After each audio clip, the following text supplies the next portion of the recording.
alegria muito grande, agradecemos a esta casa, né, pela oportunidade do trabalho e, mais do que isso, a cada um e a cada uma que estão conosco nesta noite, né?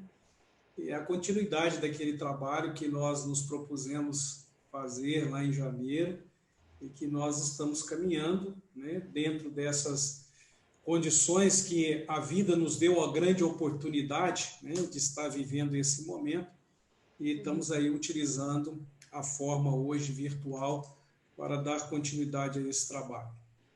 Então é com muita alegria que estamos aqui na noite de hoje, né, já preparando já um fechamento para que em dezembro a gente faça essa conclusão, até porque nas outras casas nós tivemos a oportunidade de fazer todos os meses, né?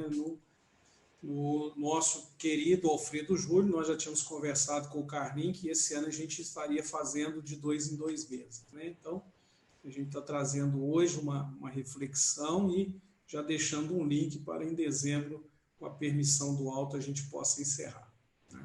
Se Deus quiser, vai dar tudo certo. Já está dando certo, né? Belmiro, só preciso te fazer uma pergunta. Você vai fazer algum compartilhamento? Quer que eu te passe o anfitrião? Não. Eu até com essa questão da pandemia redescobri o gosto e o prazer de voltar aos tempos ídolos de professor de cuspigês.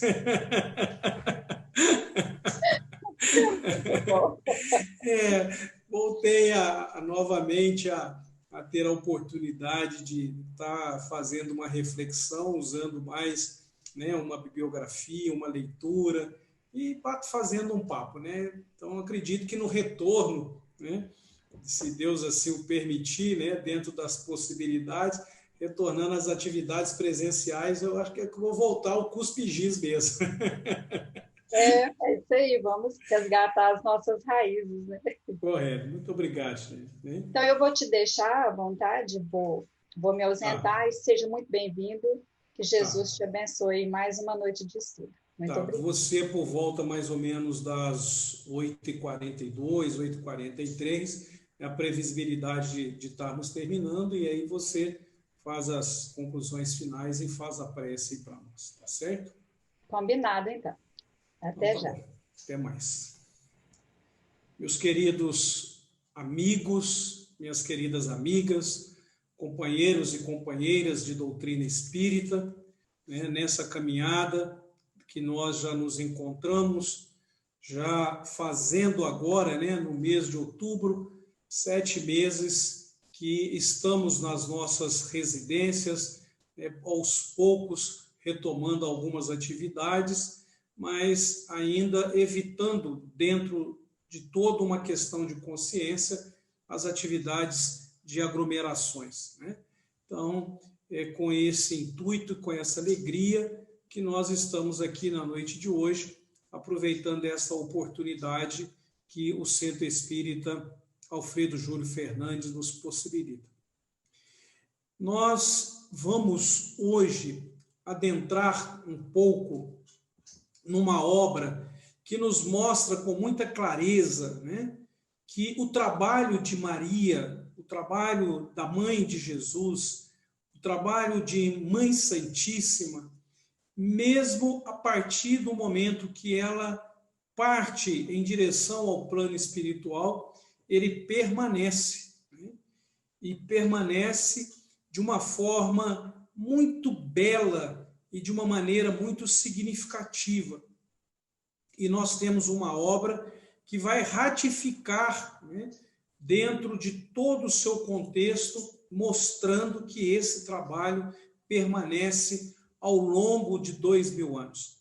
Muito interessante que esse mês, o mês de outubro, de uma certa maneira, o Brasil, né, Brasil, coração do mundo, pátria do Evangelho, né, nós temos aí uma data que foi o dia 12, e muito interessante o texto que o Simão Pedro colocou no Instagram, ele utilizando a pintura, né, que é resultante daquele trabalho dos encontros, né, de Francisco Cândido Xavier, nosso querido Chico Xavier, tendo a orientação de Emmanuel, E o Vicente, um fotógrafo, paulista, vem a produzir e depois ele nos oferece esse quadro que nós encontramos em algumas obras, em algumas casas, em algumas bibliotecas, que é o retrato de como Mãe Maria Santíssima se apresenta quando ela tem essa aproximação do orbe terrestre.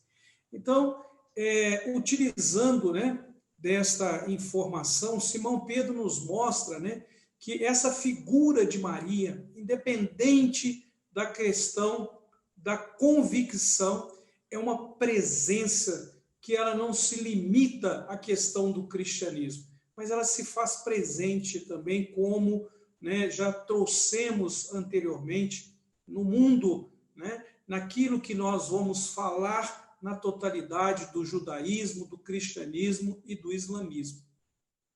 E é muito interessante que escolhemos um pequeno texto para a leitura do mesmo, como abertura dessa nossa reflexão, que diz assim para nós: nas informações contidas no livro Memórias de um Suicida, pelo espírito Camilo Cândido Botelho, pseudônimo de Camilo Castelo Branco, e psicografia de Ivone do Amaral Pereira, mostram a ação dos servidores de Maria, que além da fronteira dos países de tradição cristã, e nos ajuda a ter uma visão das atividades de Maria no seu cunho universal. E quando aqui trazemos essa ideia de cunho universal, nós retomamos a grande família, a família de Deus, a humanidade. E é muito interessante mostrar para nós, né, que esta figura, né, esse espírito, ele permanece ao longo desses 2000 anos com uma mensagem de seu filho, o Mestre Jesus, o governador desse orbe. E é muito interessante, né, que o texto nos diz assim: acreditamos que essas informações contribuem para compreendermos melhor o amor maternal de Maria, que alia carinho e energia, consolação e disciplina. Aqui, né, fica para cada um de nós, né, uma orientação, uma diretriz de como viver a experiência, né? E mais do que viver a experiência, nós temos aí a oportunidade de ter, né, uma diretriz na nossa caminhada evolutiva. Compreendermos melhor o amor maternal de Maria. Porque Maria, ela se faz, né, como esta intermediária, a intercessora, a advogada entre nós outros encarnados e desencarnados, junto ao Mestre Jesus, que por sua vez, né, é aquele que leva ao conhecimento do Pai.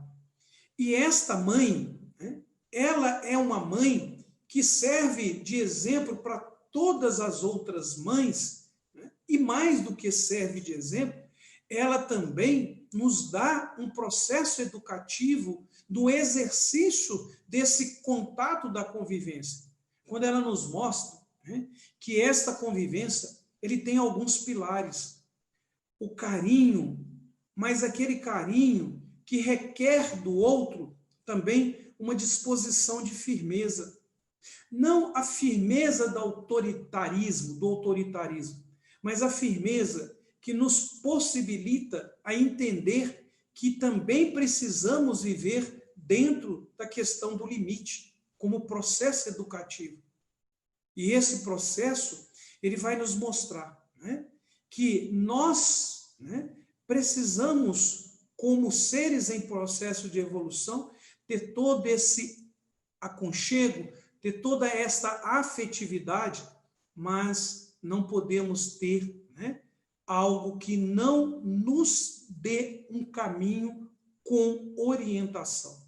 E Maria vem nos mostrar isso, né, porque esse carinho do colo que nós temos, mas não é uma mãe que passa a mão na nossa cabeça, é uma mãe que nos acolhe, não uma mãe que tem uma condição permissiva, que nos permite fazer o que bem desejamos e depois vamos correr, né, melhor, para a barra da sua saia e implorar, né, que passe a mão na nossa cabeça.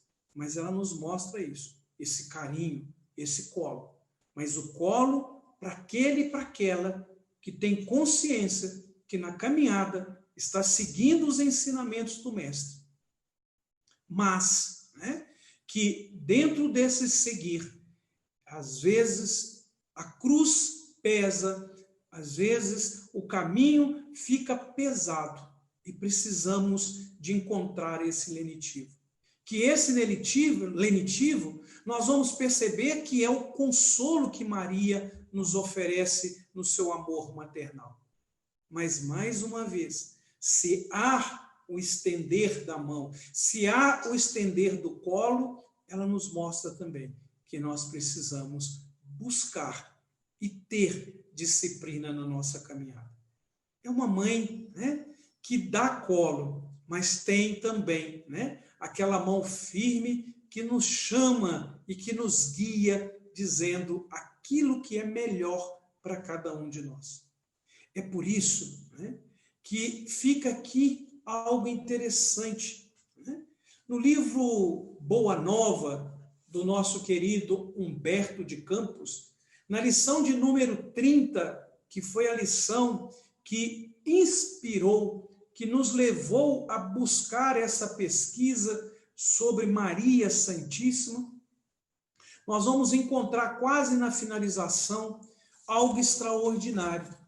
É um momento em que Maria, ela vai ter uma visita e ela não consegue vislumbrar, né, com muita clareza quem chega, né, quem é esse pedinte, quem é esse que vem em busca daquele socorro, né? Quem é esse hóspede naquela casa que ela passa a viver com João em Efésio, né? A casa da Santíssima. E diz aqui o texto, né? A chaga lateral também lá estava. E quem, quando a gente fala de chaga lateral que também lá estava? Aquele anônimo, aquele que vai fazer a visita, que vai naquele momento final da passagem física de Maria. É o Mestre Jesus que vem buscá-la. É o Mestre Jesus que ali está. A chaga lateral também lá estava, sob a carícia de suas mãos. Não conseguiu dominar o seu intenso júbilo. Num ímpeto de amor, fez um movimento para se ajoelhar. Queria abraçar-se aos pés do seu Jesus e auscultá-lo com ternura.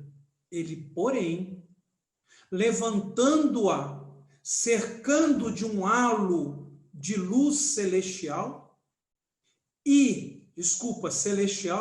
se lhe ajoelhou aos pés e, beijando-lhe as mãos, disse em carinhoso transporte: sim, minha mãe, sou eu. Vim buscar-te, pois meu pai quer que sejas no meu reino a rainha dos anjos. Então, olha que coisa maravilhosa. Aquela que recebeu uma missão, aquela que cumpriu a sua missão, quando ela tem, né, a sua finalização de seu trabalho no plano físico, na matéria, o seu filho vem buscá-la. E vem buscá-la com um convite muito especial. É o convite que vem do próprio Pai, que vem de Deus, fazendo com que Maria, né, fosse e se tornasse, né, no reino de Jesus, a rainha dos anjos. Esta é uma informação que nós vamos encontrar no livro Boa Nova, de Humberto de Campos, na psicografia de Francisco Cândido Xavier. Nessa pesquisa que nós estamos ainda realizando, encontramos algo similar e que vem ratificar isso. Porque o Espírito Miramês, na psicografia de João Nunes Maia, na obra Maria de Nazaré, no primeiro capítulo intitulado Maria de Nazaré, nós vamos encontrar um parágrafo que está, né, na mesma conotação do que que Humberto de Campos nos traz. Ele diz assim, abre aspas, Maria de Nazaré, rainha de todos os espíritos que trabalham na atmosfera da terra, derrama sobre nós o mesmo amor que nos dispensou há 2000 anos, chamando-nos de filho e servindo sempre de instrumento para a nossa alegria. Se o Cristo, se o Mestre Jesus vem buscá-la, e vem buscá-la com esta incumbência de que ela fosse a rainha dos anjos. Aqui, ela é a rainha de todos os espíritos que trabalham na atmosfera da Terra. De todos aqueles que cuidam, e nós vamos ver de uma forma muito especial o que nós vamos encontrar do livro Memórias de um Suicida, né? Que esse trabalho, ele permanece. Para que a gente pudesse também, né, entender esse trabalho, é algo extraordinário, porque nós vamos fazendo os links para a gente fazer esse processo de construção de que é um trabalho contínuo, não é um trabalho, né, que ele tem momentos, mas desde aquele momento em que Maria reencarnou, passou por todo um período de preparação. Aquilo que nós encontramos lá em Lucas, né, quando ele nos narra no seu capítulo de número 1, que Maria, ela vai receber do anjo a informação que ela seria a mãe do Mestre Jesus.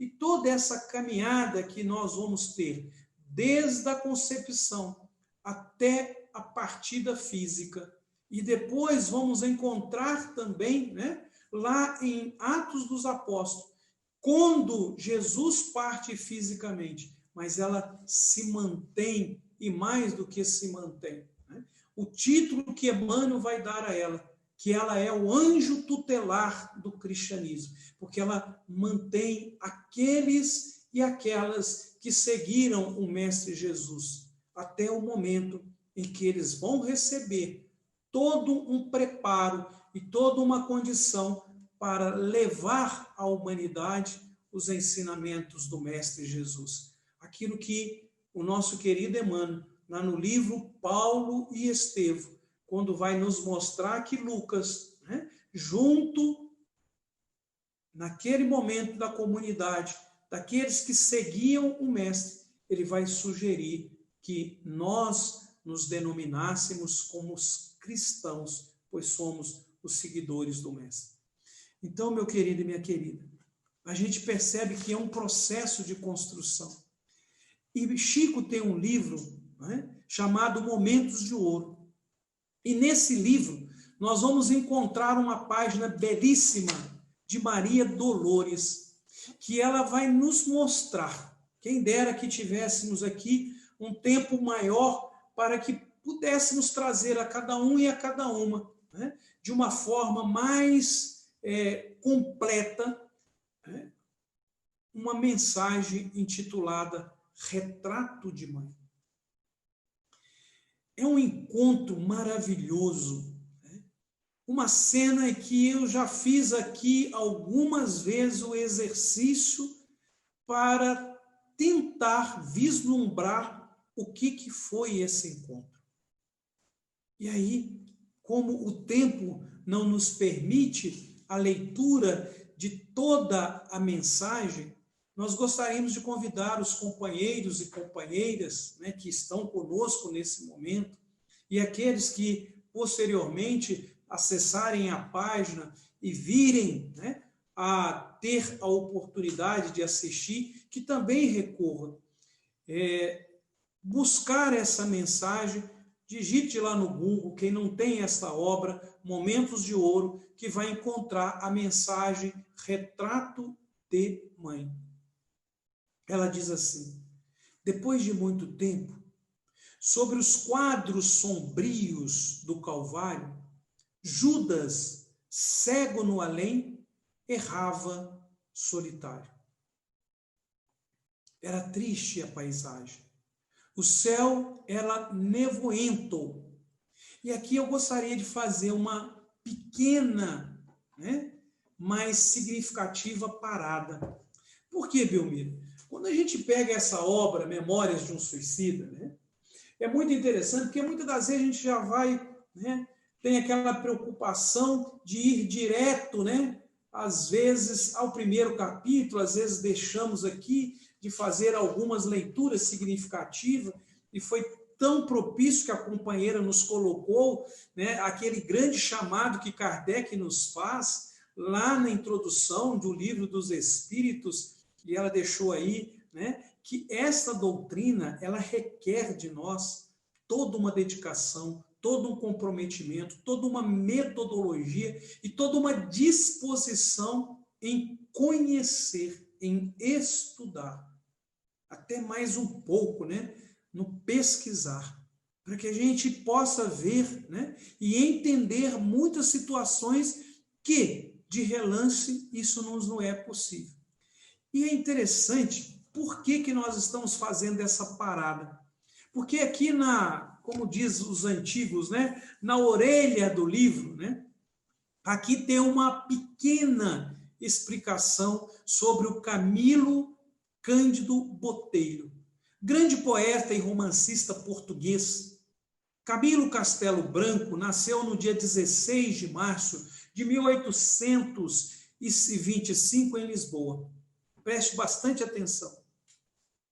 Órfão desde a infância, lutava contra um imenso vazio que o atormentava, tornando-se boêmio e descontente com a vida. Seu talento com as letras e a escrita, entretanto, foi excepcional. Foram publicadas dezenas de obras de sucesso e clássicos de literatura lusiana de sua autoria. Para sustentar a esposa e os filhos, Camilo Castelo Branco passou a escrever incansavelmente, o que acabou prejudicando sua saúde e causando-lhe uma cegueira progressiva. O impedimento de continuar a viver da literatura e a constante tristeza que lhe acompanhava provocaram no poeta o desejo de morte, concretizada com o suicídio em 1890. Então, Camilo Castelo Branco, ele viveu 65 anos. Tempo depois, com orientação do espírito Leon Denis, Camilo passa seu aprendizado pós-morte a médium Ivone Pereira, na obra Memórias de um Suicida, em que ele assina sobre o pseudônimo de Camilo Cândido Botelho. Então, olha bem, mas por que você está fazendo esta colocação, Belmiro? Simples, porque quando nós vamos lá no primeiro capítulo, ratificar início dessa leitura, dessa mensagem de Maria Dolores, quando ela diz assim: era triste a paisagem, o céu era nevoento. Olha o que Camilo vai nos dizer aqui. Precisamente no mês de janeiro do ano da graça de 1891. Ele partiu fisicamente pela via do suicídio em 1890. Interregno aí de um ano, talvez alguns meses, talvez não deu um ano. Fora eu surpreendido com meu aprisionamento em região do mundo invisível, cujo desolador panorama era composto por vales profundos, a que as sombras presidiam, gargantas sinuosas e cavernas sinistras, no interior das quais uivavam quase maltas de demônios enfurecidos. Espíritos que foram homens, demendados pela intensidade e estranheza verdadeiramente inconcebíveis dos sofrimentos que o martirizavam. Então, olha bem, a descrição que ele faz é a mesma descrição que nós vamos encontrar aqui de forma sucinta, mas era triste a paisagem. O céu era nevoento. Então, é aí que nós vamos entender, né, o que nós vamos aqui nesta obra, Memórias de um Suicida, o que se chama de Vale dos Suicidas. Cansado, continua Maria Dolores, cansado de remorso e sofrimento, sentara-se a chorar. Nisso, nobre mulher, de planos superiores, nimbada de celestes esplendores, que ele não conseguia divisar, chega e afaga a cabeça do infeliz. Em seguida, num tom de carinho profundo, quase que em oração, ela lhe diz: meu filho, por que choras? Meu filho, por que choras? E aí, Judas, né, vai responder. Acaso não sabeis? Replica o interpelado, claramente agressivo. Sou um morto, estou vivo. Matei-me e novamente estou de pé. Sem consolo, sem lar, sem amor e sem fé. Não ouvistes falar em Judas, o traidor? Sou eu que aniquilei a vida do Senhor. Então, meu querido, minha querida, preste atenção de onde vem esse amor maternal da mãe de Jesus. Ela nos vê como seus filhos e reconhece em cada um de nós as nossas deficiências, mas sabe do nosso potencial, porque fomos criados simples e ignorantes, rumo à perfeição. Alguns de nós temos um processo um pouco mais acelerado. Alguns de nós temos um processo um pouco mais demorado. Esta lição é bela, mas o tempo não nos faculta a fazer a leitura na sua totalidade. Por isso, né, nós vamos deixar que cada um e cada uma, né, após o término dessa nossa reflexão, da nossa reflexão, possa recorrer à obra que tem em casa para uma releitura, ou quiçá fazer aí uma pesquisa e encontrar a mensagem na sua totalidade. Mas eu gostaria de compartilhar com vocês o final dela. Ainda assim, disse a dama docente: por mais que me recuses, não me altero. Por mais que a gente tenha atitudes que ela perceba que essas atitudes não condizem com aquilo que é a nossa essência, mas, por mais que tenhamos, né, ela diz assim para nós: por mais que me recuses, não me altero. Tenho esse carinho maternal, tenho esse cuidado e essa atenção, porque sei da sua essência, conheço a sua condição. E como mãe, venho te chamar à razão, para que, tendo esta consciência, possa continuar a sua caminhada. Diz ela: amo-te, meu filho, amo-te, meu filho, amo-te e quero ver-te de novo à vida, maravilhosamente revestida de paz e luz, de fé e elevação. Virás comigo à terra, perderás pouco a pouco o ânimo violento, terás o coração nas águas de bendito esquecimento. E numa nova existência, de esperança.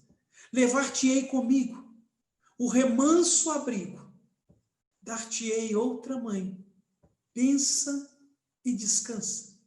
E Judas, nesse instante, como quem olvidasse a própria dor gigante, como quem se desgarra de pesadelo atroz, perguntou: quem sois vós?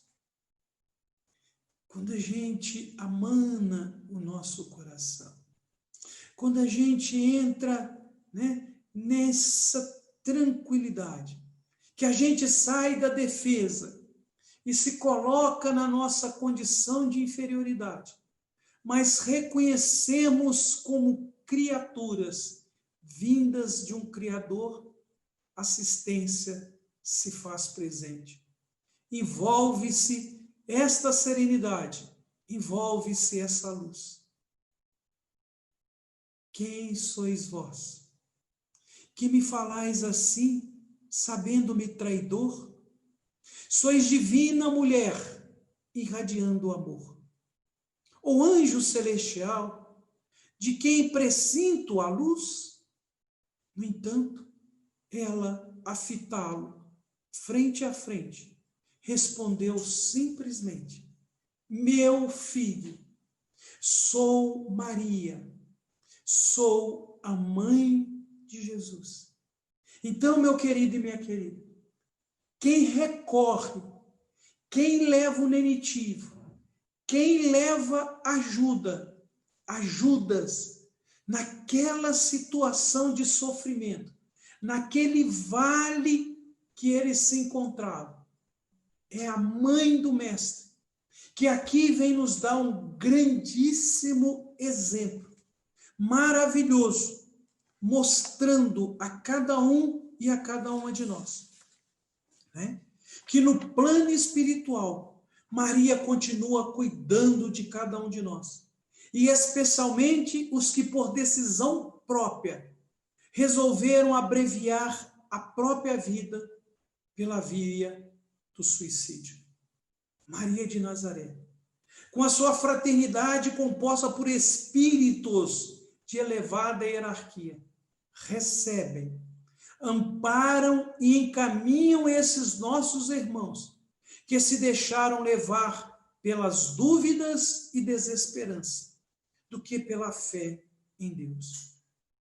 E aqui, meu querido e minha querida, eu gostaria que nós, né, vivendo esse período que nós estamos vivendo, um período rico de reflexão, um período rico de oportunidade, durante esses 7 meses que estamos desde março, já estamos no mês de outubro. Será que nesta caminhada não fomos visitados pela dúvida, não tivemos momentos de desesperança? Pois acreditamos que se buscamos na oração e temos tido em Maria essa nossa intercessora, essa nossa advogada, essa nossa intermediária, pode ter certeza que a nossa intimidade com o Mestre Jesus, ela aumentou, porque buscamos na oração a intimidade com o nosso Pai maior, que é Deus.